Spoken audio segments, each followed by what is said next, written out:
initial survey. I did it last weekend because it made sense given the timeline with what's going on that I should Okay, get this here, out of the way. here we have a slight violation because we didn't run through the Human subjects. yeah, kind of stuff. And when you threw it up on the screen on Tuesday, I looked over. I'm like, oh, I played along pretty well. Okay. I didn't have any lines about how you might be harmed or changed by this, but so the way it worked, I was working, and off at a table off to the side of the concession stand, I was doing the popcorn and the drinks most of the weekend, and I would, if I was able to, for the people that, if it wasn't that busy, I'd say like, hey, you should take my survey. And I had a sign explaining that in addition to working at the movie theater, I am a student and I have a class where I have to take a survey. I have to have people take a survey, and I'd be really happy for them to take this survey. And that there would be a chance that I would follow up, that there would be a follow-up interview, and if that interview happened, then they would be entered into a raffle for a $50 gift certificate to the theater. So that's my mechanical Turk money out of the pocket. Maybe I could work it out with the owner that I could get a discount on it. And so I didn't have any demographic questions, with the exception of that I asked people to write down their first names, so I have a general sense of male versus female. The design, sorry, I'll step back a bit to the theoretical argument here is that we've read about how people have time inconsistent behavior in the decisions or their projections for themselves. And generally that's in terms of putting things off that you don't want to do. And I saw an opportunity to take a look at people who have something that they probably would want to do, but put it in the ideas that they're still going to put it off anyway. The first question had people circle. So I'm doing this in relation to the Oscars and people having an Oscars checklist in terms of wanting to watch all the films that are nominated.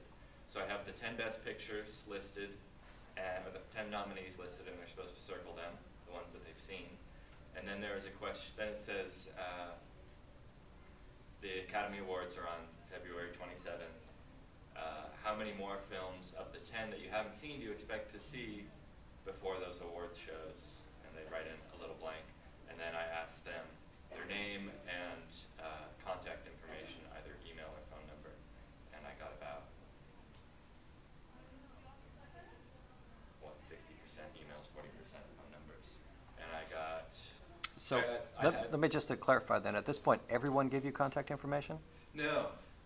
There were people filled out surveys. I got like about 320, and about 250 have contact information. All right. So the contact information is essentially self-selection now. Yes. Yes, is what the big difficulty is on this repeat plan. But I felt that, and it'll still be self-selection in a sense in terms of who I'm able to contact after the fact.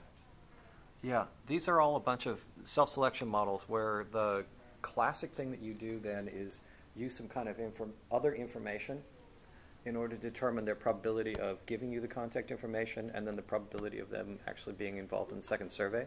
Do you remember the paper that we had in LIST when there was the second survey there? Yeah. Where you had to use the instrumental variables in order to go through. So you're looking at something like that. So if yours is the count, it could be that you were using things like the movies that they've already seen in order to go ahead and get the probability that you'll be able to contact them for the second paper, or maybe imputed gender or something along those lines. But you're into this trying to deal with self-selection as your primary statistical concern at this point. And I thought about this, but I didn't necessarily see how that would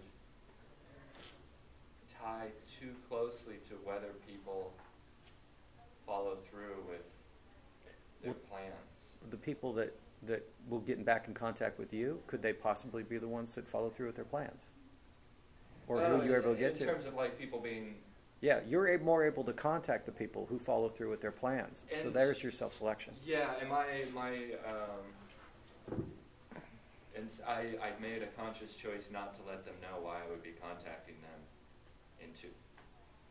why I would be contacting them, and that I would be contacting them right after the Academy Awards, so that it was sort of a mystery, so there wouldn't be that sense of disappointment. It's just that this is going to be your primary statistical difficulty that you're going to have to analyze these steps.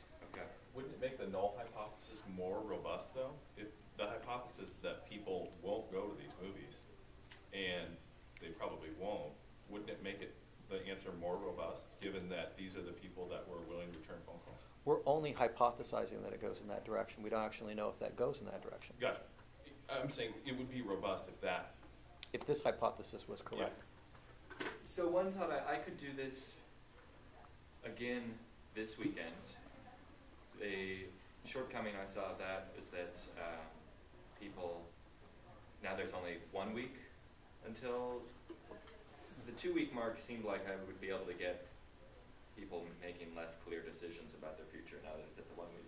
If I did do it this weekend and supposedly reinvented the whole thing, is there an easy out to self-selection?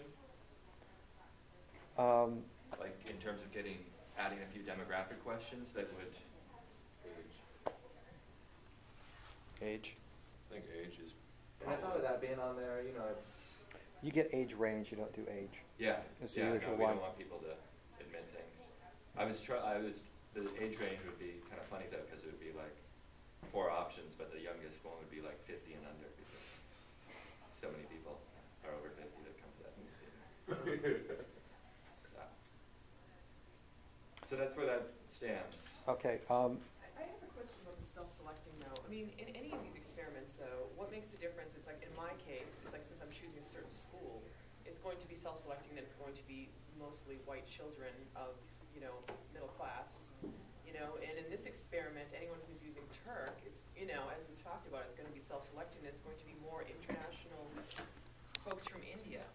That's not true. People who need money, you know what I mean? Or Well, let's head back to this in a couple of different ways. The self-selection problem we're dealing with here is that he's trying to get in contact with people twice. And so it's the ability to get in contact with them twice, or their willingness in order to do this twice, is likely to have some bearing on the results he's going to get. Right.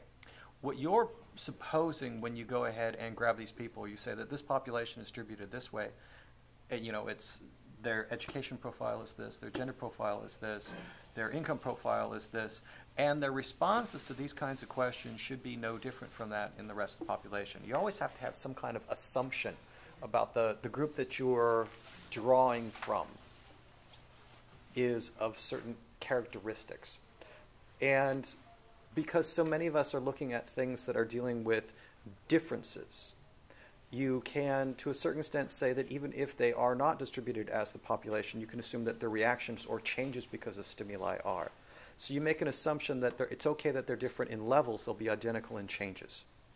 This is the usual assumption you make. But here's the deal. You cannot get away from making some assumptions. You always have to make some assumptions.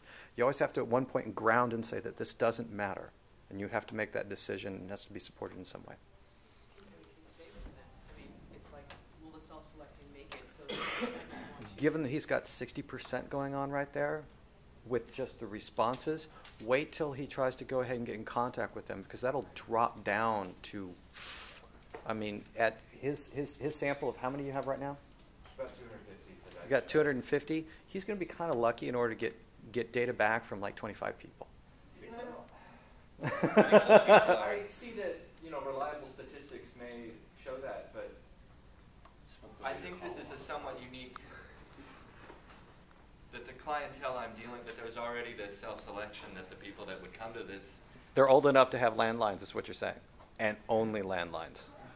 Well, yeah. The posting board at the retirement center. All right, we have a hand over here, and then we have a hand over here. I was going to say, I don't necessarily think, well, if you put it in one of those functions that isolate the coefficients, I don't think that's necessarily a bad thing with your current situation if you identify that.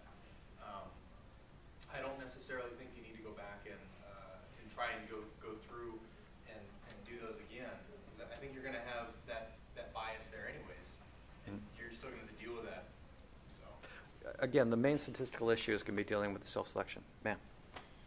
So what you're looking for in this experiment is follow-through, like who follows through on their plan to see movies. That's related to overconfidence and some of the other issues that we read about. You just stated that you think this is a pretty unique sample as far as like, because you believe that you're going to be able to get good contact information and contact back. So that is going to create a bias, but also like in examining this sample, what do you hope to discover from that? Like, if it is a unique sample, like it's not representative of a population other than the Lake Oswego Theater. And I would say,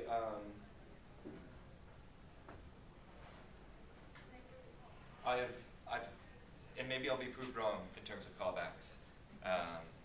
My thought was that, or my thinking in this is that in that way they are unique in terms of whether these people procrastinate. They probably inhabit some sort of a spectrum, except for the fact that they're in a well-off town. Jobs and future movies. Well, Yeah. here's the deal. What kind of literature do you have on quote-unquote procrastination of fun things? I'm creating it. There's some other stuff out there too. There was one thing Like putting off vacations, Yeah, and you working on weekends. And this is a Related to small hypertension. time commitment thing and it's basically my idea is that people are going to put it off, and the reason they'll put it off is because it's manufactured. You got to make sure that you hook it in with the existing literature on putting off pleasant things, fun, for whatever reason. So that's the place you can stick it in the literature. Okay, yeah. Man. Did you look at like how many movies people said they would watch? Like, is it like, I think I'll watch one? Because if they Yeah. don't watch any, like the difference between 1 and 0 isn't really that great. But if they're saying, oh, I'll watch 5, and then they don't watch any, like what were people saying mostly? I haven't like put it on a spreadsheet yet, but I was disappointed by the results because it seems like I overestimated the number of people who get excited about watching all the movies that are nominated for Best Picture. Got a bunch of zeros. Not a bunch of, or that One's people basically a zero too. people have seen maybe 5 of the 10 films, and then they're going to watch. They say they're going to watch one more before the Academy Awards, which is it's not that interesting. My idea was that maybe they'd seen 7 and they're going to hope to squeeze in 3. And there's some cases of that, but it would be on a case study type basis that I'd be able to do that. I was just wondering, you may have missed your best opportunity to do this because, has it been 2 years that the Oscars have started nominating 10 films? This is for the Best second year. Pictures? So, that's a much longer checklist. I wonder if a lot of people who otherwise might have had a checklist have just given up. Yes, some of them aren't even that good movies. I don't know. Wow, Let's that's say a like, big commitment. Yeah. 5 would be garbage done. yeah. So no, I did think of that. That's a 1 or 2 sentence aside, and what will be the paper. All right. Anyway, again, besides the self-selection issues you're going to have to cope with, because you're dealing with this kind of count issue that's there, other things you need to look into are, it's called a Poisson regression, which is used for count data. And the other thing is a possibility if you're not going to end up with Poisson, you need to deal with something that's called ordinal logit, where it's just saying that 5 is just simply more than 4. It's not a quarter more or it's not 1 more. Is what it comes down to. So those are it's the sample selection, it is Poisson or ordinal logit that you're going to have to cope with at the same time. Okay. All right. Let's